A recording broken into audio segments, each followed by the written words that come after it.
മഹാലക്ഷ്മി സീരിയലിൻ്റെ പുതിയൊരു എപ്പിസോഡിൻ്റെ promo review വിശേഷങ്ങളിലേക്ക് എല്ലാവർക്കും സ്വാഗതം. അങ്ങനെ നമ്മളുടെ മേഘനാഥനോട് മാർക്കോ നടന്ന കാര്യങ്ങളൊക്കെ പറയുന്നുണ്ട്. അങ്ങനെ ആ സാഗറിൻ്റെ വണ്ടിയിൽ കഞ്ചാവ് വെച്ച ആ ഒരു ഗുണ്ടയെ പിടികൂടണതും അവനോട് കാര്യങ്ങൾ ചോദിക്കുമ്പം ആദ്യം അവൻ ഒന്നും പറയണില്ല, എനിക്കതൊന്നും അറിയില്ല, ഞാനൊന്നും ചെയ്തിട്ടില്ല എന്ന് തന്നെയാണ് പറയുന്നത്.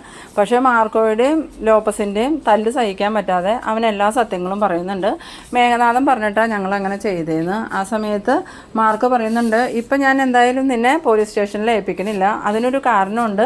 നീ സാഗറിൻ്റെ വണ്ടിയിൽ കഞ്ചാവ് വെച്ചതുപോലെ തന്നെ കുറച്ചധികം കഞ്ചാവ് സംഘടിപ്പിച്ച് ഈ മേഘനാഥൻ്റെ വണ്ടിയിലും വെക്കണമെന്ന്. ആ സമയത്ത് ആ ഗുണ്ട പറയുന്നുണ്ട്, അതൊന്നും ശരിയാവില്ല മാർക്കോ, എനിക്ക് പറ്റില്ല അങ്ങനെ ചെയ്യാമെന്ന് പറയുമ്പം വീണ്ടും നമ്മളുടെ ലോപ്പസും മാർക്കോയും അവനെ നല്ല രീതിയിൽ തന്നെ കൈകാര്യം ചെയ്യുന്നുണ്ട്. അത് കഴിഞ്ഞതും അവൻ സമ്മതിക്കുന്നുണ്ട്, ഞാൻ മേഘൻ്റെ വണ്ടിയിൽ കഞ്ചാവ് വെച്ചോളാന്ന്. അതിന് നീ എങ്ങനെയാണ് അവൻ്റെ വണ്ടിയിൽ കഞ്ചാവ് വെക്കണേന്ന് ചോദിക്കുമ്പം ആ മേഘൻ ഇടയ്ക്കിടയ്ക്ക് എന്നെ കാണാൻ വരാറുണ്ട്. ഇനി അവൻ എന്നെ കാണാൻ വരുന്ന സമയത്ത് ഞാൻ ഐഡിയപരമായിട്ട് അത് ചെയ്തോളാം, നിങ്ങളിനി എന്നെ ഉപദ്രവിക്കരുതെന്ന് പറയുന്നു. ആ സമയത്ത് മാർക്കോ പറയുന്നുണ്ട്, ഇനി നിന്നെ ഞങ്ങൾ ഉപദ്രവിക്കുകയൊന്നുമില്ല, പക്ഷേ ഈ കാര്യങ്ങളെല്ലാം നീ പോലീസിൻ്റെ അടുത്ത് സമ്മതിക്കണം, എന്നാലേ സാഗറിനെ ആ കേസിൽ നിന്നും ഞങ്ങൾക്ക് രക്ഷിക്കാൻ പറ്റുള്ളൂ. ആ സമയത്ത് ആ ഒരു ഗുണ്ട ചോദിക്കുന്നുണ്ട്, അങ്ങനെ ഞാൻ പോലീസിൽ കുറ്റം ഏറ്റിട്ടുണ്ടെങ്കിൽ ഞാൻ കുറ്റക്കാരനാവില്ലേ എന്ന് ചോദിക്കുമ്പം ഇല്ല, നിന്നെ ഞങ്ങൾ മാപ്പ് സാക്ഷിയാക്കിക്കോളാം, നീ അത് ഏറ്റില്ലെങ്കിൽ ഉറപ്പായിട്ടും നീ കുറ്റക്കാരനാവും, അതുകൊണ്ട് എന്ത് വേണമെന്ന് നീ തീരുമാനിക്കുന്നു. ആ സമയം അയാൾ പറയുന്നുണ്ട്, എനിക്ക് മാപ്പ് സാക്ഷിയായാൽ മതി, ഞാൻ പോലീസിനോട് എല്ലാ കുറ്റങ്ങളും ഏറ്റു പറഞ്ഞോളാന്ന്.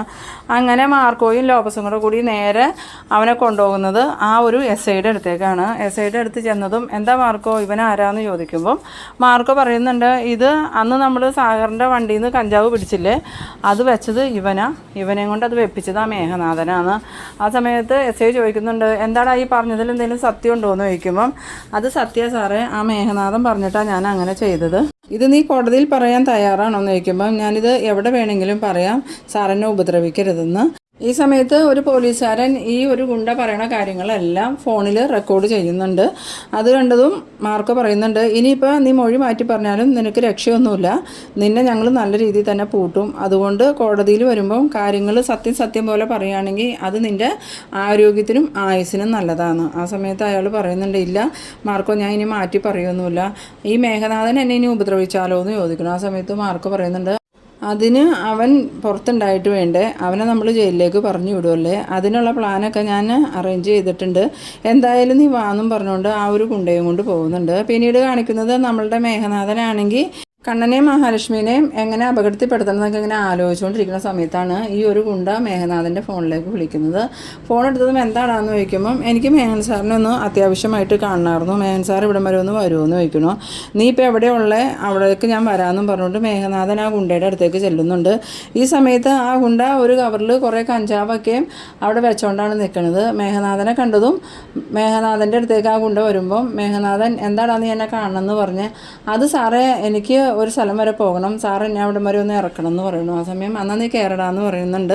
അങ്ങനെ ഈ ഗുണ്ട വണ്ടി കയറിയിട്ട് മേഘനാഥനോട് പറയുന്നുണ്ട്, എന്തായാലും നമ്മൾ ഒരു യാത്ര പോകുമല്ലേ, സാർ ആ കടയിൽ നിന്ന് ഒരു കുപ്പി വെള്ളം എനിക്കിങ്ങോട്ട് മേടിച്ചു എന്ന് പറയുന്നു. അങ്ങനെ മേഘനാഥൻ വെള്ളം മേടിക്കാൻ പോണേ ആ ഒരു സമയത്ത് ആ ഗുണ്ട കവറിലുണ്ടായിരുന്ന കഞ്ചാവ് എല്ലാം എടുത്ത് മേഘനാഥൻ്റെ കാറിൻ്റെ സീറ്റിൻ്റെ അടിയിലോട്ട് വയ്ക്കുന്നുണ്ട്. പക്ഷേ നമ്മളുടെ മേഘനാഥനാണെങ്കിൽ ഈ വിവരമൊന്നും അറിയണില്ല. അത് കഴിഞ്ഞത് മേഘനാഥൻ തിരിച്ചു വന്നതും ആ ഒരു ഗുണ്ടയുടെ ഫോണിലോട്ട് ഒരു കോള് വരുന്നുണ്ട്. കോൾ അറ്റൻഡ് ചെയ്തതും ആ ഗുണ്ട പറയുന്നുണ്ട്, ഓ അത്യാവശ്യമാണോ, എന്നാൽ ഞാൻ ഇപ്പോൾ തന്നെ വരാമെന്ന് പറയുന്നു. ആ സമയം മേഘനാഥൻ എന്താ പ്രശ്നം എന്ന് ചോദിക്കുമ്പം വീട്ടിൽ നിന്നാണ് വിളിച്ച് അമ്മയ്ക്ക് സുഖമില്ല എന്ന് പറഞ്ഞു, എത്രയും പെട്ടെന്ന് എന്നോട് ചെല്ലാനാണ് പറഞ്ഞ്, അപ്പോൾ നമുക്ക് പിന്നെ പോകാം മേഘൻ സാറേ, ഞാനിപ്പോൾ വീട്ടിലോട്ട് പോട്ടെ എന്നും പറഞ്ഞുകൊണ്ട് ആ ഗുണ്ട വേഗം തന്നെ വണ്ടിയിൽ നിന്ന് ഇറങ്ങി അങ്ങോട്ട് പോകുന്നുണ്ട്. പക്ഷേ നമ്മളുടെ മേഘനാഥനാണെങ്കിൽ ഒരു സംശയവും തോന്നുന്നില്ല. ഗുണ്ട പോയതും മേഘനാഥൻ പറയുന്നുണ്ട്, ഇതിപ്പോൾ വെറുതെ ഇരുന്ന് എന്നെ വിളിച്ചു വരുത്തിയിട്ട് ഇവനെന്താ ഇങ്ങനെ കാണിച്ച, അവൻ്റെ അമ്മയ്ക്ക് സുഖമില്ലാണ്ടാവാൻ കണ്ട ഒരു നേരം എന്നും പറഞ്ഞ് ദേഷ്യപ്പെട്ടുകൊണ്ട് പോകുന്നുണ്ട്. ഇതേ സമയം നമ്മളുടെ മാർക്കോയെ ആണെങ്കിൽ ആ ഒരു ഗുണ്ടയെ വിളിക്കുന്നുണ്ട്. ഗുണ്ട ഫോൺ എടുത്തതും എന്തായിടാ കാര്യങ്ങൾ എന്ന് ചോദിക്കുമ്പം അതെല്ലാം മാർക്കോ പറഞ്ഞതുപോലെ തന്നെ ഞാൻ ചെയ്തിട്ടുണ്ട്, മേഘൻ്റെ കാറിൻ്റെ സീറ്റിൻ്റെ അടിയിലായിട്ട് ഞാനതെല്ലാം വെച്ചിട്ടുണ്ട്, എന്തോരം കഞ്ചാവ് വെച്ചിട്ടുണ്ടാന്ന് ചോദിക്കുമ്പം ജാമ്യം കിട്ടൂലാത്ത രീതിയിലുള്ള അളവ് ഞാൻ വെച്ചിട്ടുണ്ട്, അത് പോലീസ് പിടിച്ചു കഴിഞ്ഞാൽ പിന്നെ മേഘന് ഒരിക്കലും ജാമ്യം കിട്ടൂല. മാർക്കോയുടെ ഈ സംസാരമൊക്കെ കേട്ടത് നമ്മളുടെ മേഘനാഥനൊക്കെയാണെങ്കിൽ നല്ല ദേഷ്യം വരുന്നുണ്ട്. എന്നാലും നീ എന്നോട് ഈ ചതി ചെയ്തല്ലോടാ, നിന്നെ ഞാൻ വെറുതെ വിടുമെന്ന് വിചാരിച്ചാണോ നീ ഇരിക്കണേ?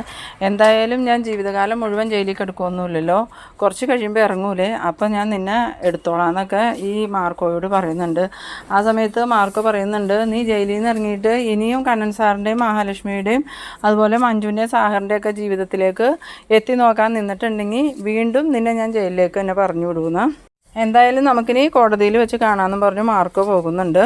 ഇതേസമയം നമ്മളുടെ മഞ്ജുവും സാഗറും ഇങ്ങനെ ഇരുന്ന് സംസാരിക്കുന്ന സമയത്ത് സാഗറിൻ്റെ ഫോണിലോട്ട് ഈ മാർക്കോ വിളിക്കുന്നുണ്ട്. മാർക്കോ വിളിച്ചതും സാഗറിനോട് എന്തൊക്കെയുണ്ട് സാഗറെ വിശേഷം, നിനക്ക് എവിടെയെങ്കിലും ജോലി ആയോ എന്ന് ചോദിക്കുമ്പം ഇല്ല മാർക്കോ, ഒരു സ്ഥലത്തും ജോലി ആയില്ല, എന്തായാലും മഞ്ജുവിന് ജോലി ഉള്ളതുകൊണ്ട് കുഴപ്പമില്ല എന്ന് പറയുമ്പം എന്നാൽ നീ ഒട്ടും പേടിക്കണ്ട, നാളെ മുതൽ നീ തോമസ് ഡോക്ടറുടെ വീട്ടിൽ ഡ്രൈവറായിട്ട് തന്നെ ജോലിക്ക് കയറിക്കോന്ന്. ആ സമയം സാഗർ ചോദിക്കുന്നുണ്ട്, ആ എന്താ മാർക്കോ, സാറ് പറഞ്ഞോ എന്നോട് ജോലിക്ക് ചെല്ലാനെന്ന് ചോദിക്കുമ്പോൾ ഇവിടെ എന്നോട് സാറ് തന്നെയാണ് പറഞ്ഞേ, ഇനിയിപ്പോൾ സാറ് തന്നെ നിന്നെ നേരിട്ട് വിളിക്കുകയും ചെയ്യും, ഞാൻ നേരത്തെ നിന്നെ വിളിച്ചത് പറഞ്ഞു എന്നേ ഉള്ളൂ, അപ്പോൾ ഞാൻ നിരപരാധി എന്ന് തെളിയാതെ ഡോക്ടർ എന്നെ ജോലിക്ക് എടുക്കില്ല എന്നല്ലേ പറഞ്ഞതെന്ന് ചോദിക്കുമ്പം മാർക്ക് പറയുന്നുണ്ട്, അതിന് നീ നിരപരാധിയാണെന്ന് തെളിഞ്ഞു കഴിഞ്ഞു, ഇനി അതിന് പ്രത്യേകിച്ച് തെളിവൊന്നും വേണ്ട എന്ന്. ആ സമയം സാഗർ ചോദിക്കുന്നുണ്ട്, അതെങ്ങനെയാണെന്ന് ചോദിക്കുമ്പം നിൻ്റെ കാറിൽ കഞ്ചാവ് വെച്ച ആ ഒരു പ്രതിയെ ഞങ്ങൾ പിടിച്ചു, അതുപോലെ തന്നെ അവൻ്റെ കയ്യിൽ കഞ്ചാവ് കൊടുത്ത് നിൻ്റെ വണ്ടിയിൽ വെപ്പിച്ചവൻ ഇപ്പോൾ പോലീസ് കസ്റ്റഡിയിലാണ്, അവനിപ്പോൾ ലോക്കപ്പിൽ കിടക്കുന്നുണ്ട്, നിനക്ക് സ്റ്റേഷനിലേക്ക് ചെന്നാൽ അവനെ നേരിട്ട് കാണാമെന്ന്. ആ സമയത്ത് സാഗർ ചോദിക്കുന്നുണ്ട്, മേഘനാണോ കാറിൽ കഞ്ചാവ് വെച്ചതെന്ന് ചോദിക്കുമ്പം അവനല്ലാണ്ട് പിന്നെ വേറെ ആരെങ്കിലും അതുപോലത്തെ നീചകൃത്യം ചെയ്യുമോ, അവൻ തന്നെ, അവനിപ്പോൾ എന്തായാലും പോലീസ് ലോക്കപ്പിലുണ്ടെന്ന്. ഇത് കേട്ടതും ഞാൻ എന്തായാലും അവനൊന്ന് പോയി കാണണ്ടെന്ന് പറഞ്ഞ് സാഗർ ഫോൺ വയ്ക്കുന്നുണ്ട്. ഫോൺ കട്ട് ചെയ്തതും മഞ്ജു ചോദിക്കുന്നുണ്ട്, എന്താ സാഗറേട്ടാന്ന് ചോദിക്കുമ്പം അതേ മഞ്ജു, നമ്മളുടെ മേഘനാഥനില്ലേ, അവനിപ്പോൾ കഞ്ചാവ് കേസിൽ പോലീസ് കസ്റ്റഡിയിലാണ്, ലോക്കപ്പിലുണ്ടെന്നാണ് മാർക്കോ പറഞ്ഞത്, അത് മാത്രമല്ല എൻ്റെ കാറിൽ കഞ്ചാവ് വെപ്പിച്ചത് അവൻ തന്നെയാണെന്നുള്ള തെളിവുകളും മാർക്കോയ്ക്ക് കിട്ടിയിട്ടുണ്ടെന്ന്. ആ സമയത്ത് മഞ്ജു പറയുന്നുണ്ട്, ഇനി ആ മേഘൻ്റെ മുമ്പിൽ സാഗരേട്ടൻ പേടിച്ച് നിൽക്കരുത്, ആ മേഘൻ ഇനി എന്ത് രീതിയിൽ ആക്രമിക്കാൻ വന്നാലും അതിനെ എതിർത്ത് നിന്നോളണം, പേടിച്ച് നിൽക്കുമ്പോഴാണ് അവനക്ക് ഇത്ര അഹങ്കാരം കൂടണത്, എന്തായാലും അവനിപ്പോൾ ലോക്കപ്പിലായില്ലേ, നമുക്കവനെ നേരിട്ടൊന്ന് പോയി കാണണം സാഗരേട്ടാന്ന്. ആ സമയത്ത് സാഗർ പറയുന്നുണ്ട്, എന്തായാലും മഞ്ജു ഇപ്പോൾ വരണ്ട, ഞാനൊന്ന് അവനെ പോയി കാണുന്നുണ്ട്, എന്നെ കഞ്ചാവ് കേസിൽ കുടുക്കി എൻ്റെ ജീവിതത്തിൽ നിന്നും മഞ്ജുവിനെ അവൻ്റെ ജീവിതത്തിലേക്ക് കൊണ്ടുപോകാനാണ് അവൻ നോക്കിയത്, അതിനി ഒരിക്കലും നടക്കൂലെന്ന് അവനെ ബോധ്യപ്പെടുത്തണം, അതുമാത്രമല്ല ഇനി നമ്മളുടെ ജീവിതത്തിൽ ഇടപെടാനായിട്ട് അവൻ വന്നിട്ടുണ്ടെങ്കിൽ അവനക്ക് തക്കതായ തിരിച്ചടി കൊടുക്കുമെന്ന് ഞാൻ അവനോട് പറയുന്നുണ്ടെന്ന്. ആ സമയത്ത് മഞ്ജു പറയുന്നുണ്ട്, അത് വേണം സാഗരേട്ട, ഇനിയും സാഗരേട്ടൻ ഇങ്ങനെ പേടിച്ച് നിന്നിട്ടുണ്ടെങ്കിൽ അവൻ വീണ്ടും വീണ്ടും നമ്മളെ ഉപദ്രവിക്കാൻ വരും, അതുകൊണ്ടാണല്ലോ കഴിഞ്ഞ ദിവസം അവൻ നമ്മളുടെ വീട്ടിൽ വന്ന് നമ്മളെ ഭീഷണിപ്പെടുത്തിയത്, ഒരിക്കലും നമ്മുടെ മുന്നിലോട്ട് വരാനുള്ള ധൈര്യം പോലും അവനക്ക് ഉണ്ടാവരുതെന്ന്. ആ സമയത്ത് സാഗർ പറയുന്നുണ്ട്, എന്തായാലും ഞാൻ സ്റ്റേഷനിൽ പോയി അവനൊന്ന് കണ്ടിട്ട് വരട്ടെ.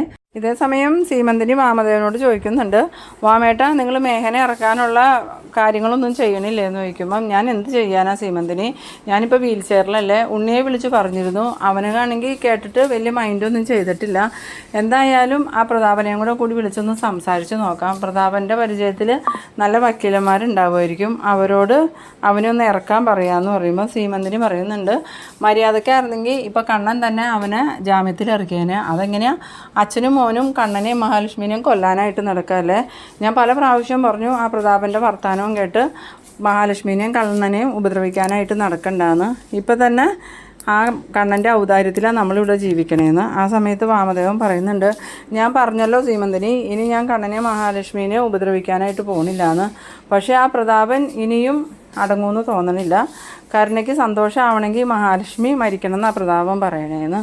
ആ സമയത്ത് സീമന്തിനി പറയുന്നുണ്ട്, അത് നേരാ, കരുണയ്ക്ക് സന്തോഷമാവാൻ വേണ്ടിയിട്ടാണല്ലോ കരുണയുടെ അച്ഛനും മുത്തശ്ശിയും കൂടി പായസത്തിൽ വിഷം ചേർത്ത് മഹാലക്ഷ്മിക്കും കണ്ണനും കൊടുത്തത്, എന്നിട്ടിപ്പോൾ എന്താ സംഭവിച്ചത്, കരുണയ്ക്ക് സ്വന്തം കുഞ്ഞു പോയി, അല്ലാണ്ട് മഹാലക്ഷ്മിക്കും കണ്ണനും എന്തെങ്കിലും സംഭവിച്ചോ? എൻ്റെ അഭിപ്രായത്തിൽ മഹാലക്ഷ്മിയും കണ്ണനും മനസ്സിൽ നന്മയുള്ളവരാണ്, അതുകൊണ്ടാണ് അവർക്കൊന്നും സംഭവിക്കാത്ത, പക്ഷേ നീച പ്രവൃത്തി കൊണ്ട് നടക്കുന്നവർക്ക് നല്ല തിരിച്ചടി കിട്ടുന്നുണ്ടോന്ന്. ആ സമയത്ത് വാമദേവനെ തന്നെ ഇങ്ങനെ നോക്കുന്നുണ്ട്. പിന്നീട് കാണിക്കുന്നത് നമ്മളുടെ മേഘനാഥനാണെങ്കിൽ ഇങ്ങനെ ആകെ ദേഷ്യം പൂണ്ട് കൈയൊക്കെ ചുരുട്ടി ഭിത്തിയിലേക്ക് ഇടിച്ചുകൊണ്ട് നിൽക്കുന്ന സമയത്ത് എടാന്നും പറഞ്ഞുകൊണ്ടൊരു വിളി കേൾക്കുന്നുണ്ട്. തിരിഞ്ഞു നോക്കുന്നതും മേഘനാഥൻ കാണുന്നത് സാഗറിനെയാണ്. ഇപ്പം എങ്ങനെയുണ്ടറാ, എൻ്റെ വണ്ടിയിൽ കഞ്ചാവ് വെച്ച് എന്നെ കള്ളക്കേസിൽ കുടുക്കിയിട്ട് നീയും ഇപ്പം ആ അവസ്ഥയിൽ തന്നെ എത്തിയില്ലേ, അതുകൊണ്ടാണ് പറയണേ, ഇനിയും നീ ഞങ്ങളുടെ കുറുകെ വരരുത്, കുറുകെ വന്നാൽ പിന്നെ നീ ജീവനോടെ ഉണ്ടാവില്ല എന്ന്. ആ സമയം മേഘനാഥൻ പറയുന്നുണ്ട്, നീ എന്നെ എന്ത് ചെയ്യുമെന്നാണ് പറയണേന്ന് ചോദിക്കുമ്പം, ഇനി നീ ഞങ്ങളോട് എന്ത് ചെയ്താലും അതിന് തക്കതായ തിരിച്ചടി തന്നെ ഞാൻ തരും. ഇതുവരെയും ഞാനത് ക്ഷമിച്ചതാ, ഇനിയിപ്പോൾ എന്തായാലും നിന്നോട് ക്ഷമിക്കാനൊന്നും ഞാൻ പോകുന്നില്ല. മഞ്ജു ഞാനും സന്തോഷമായി ജീവിക്കുന്നതിൻ്റെ ഇടയിലേക്ക് നീ പ്രശ്നം ഉണ്ടാക്കാൻ വന്നിട്ടുണ്ടെങ്കിൽ അതിന് തക്കതായ തിരിച്ചടി തന്നെ നിനക്ക് എൻ്റെ കയ്യിൽ നിന്ന് കിട്ടുമെന്ന്. ആ സമയം മേഘനാഥൻ പറയുന്നുണ്ട്, ഞാനിപ്പോൾ ലോക്കപ്പിലാണെന്ന് കരുതി കാലാകാലം ഞാൻ ജയിലിലൊന്നും കിടക്കില്ല. ഞാൻ ജയിലിൽ നിന്ന് എന്നിറങ്ങണോ അന്ന് ഞാൻ നേരെ വരുന്നത് നിൻ്റെ അടുത്തേക്കായിരിക്കും. പിന്നെ നീയും അവളും ഈ ഭൂമിയിൽ ഉണ്ടാവില്ല എന്ന്. ആ സമയത്ത് സാഗർ പറയുന്നുണ്ട്, അത് വെറും സ്വപ്നം മാത്രമാണ്, അതൊരിക്കലും നടക്കില്ല. ഞങ്ങളുടെ ദേഹത്ത് ഒരു തരി മണ്ണെങ്കിലും നിനക്ക് ഇടണമെങ്കിൽ അതിന് മുമ്പായിട്ട് മാർക്കോയെയും ലോപ്പസിനെയൊക്കെ നിനക്ക് കൊല്ലേണ്ടി വരും. അത് നിനക്ക് ഒരിക്കലും സാധിക്കില്ല. നിനക്ക് ഒന്നാമതേ നട്ടലില്ല, നട്ടലിൻ്റെ സ്ഥാനത്ത് നിനക്ക് വാഴപ്പിണ്ടിയുള്ളത്. അതുകൊണ്ടാണ് സ്വന്തം മുറപ്പെണ്ണായിരുന്ന ഭാര്യ നിന്നെ ഉപേക്ഷിച്ച് പോയത്. ഇനിയെങ്കിലും നീ നിൻ്റെ സ്വഭാവത്തെക്കുറിച്ചൊന്ന് ചിന്തിക്കട മേഘാന്ന്. ആ സമയത്ത് മേഘനാഥൻ പറയുന്നുണ്ട്, നീ ഇപ്പോൾ തുള്ളണത് ആ മാർക്കോയുടെയും ലോപ്പസിൻ്റെയും ബലത്തിലാണെന്നൊക്കെ എനിക്കറിയാം. ഞാനൊന്ന് ജയിലിൽ നിന്ന് ഇറക്കിക്കോട്ടെ. ആദ്യം തന്നെ ഞാൻ തീർക്കാൻ പോകുന്നത് ആ മാർക്കോയിനെയും ലോപ്പസിനെയും ആയിരിക്കും. അതുകൊണ്ട് നീ ഒരുപാട് അങ്ങോട്ട് നെകളിക്കണ്ടാന്ന്. അത് കേട്ടതും നമ്മളുടെ സാഗറിൻ്റെ മുഖം അങ്ങോട്ട് വല്ലാതെ ആവുന്നുണ്ട്. ആ ഒരു ഇതിലാണ് ഈ എപ്പിസോഡ് അവസാനിക്കുന്നത്. അപ്പോൾ നിങ്ങളെൻ്റെ വീഡിയോ ആദ്യമായി കാണുന്നവരാണെങ്കിൽ ചാനലൊന്ന് സബ്സ്ക്രൈബ് ചെയ്യാനും ഇഷ്ടമായ ലൈക്ക് ചെയ്യാനും ഷെയർ ചെയ്യാനും മറക്കരുത്. അപ്പോൾ അടുത്തൊരു എപ്പിസോഡുമായി നമുക്ക് വീണ്ടും കാണാം. അതുവരേക്കും ബൈ ബൈ.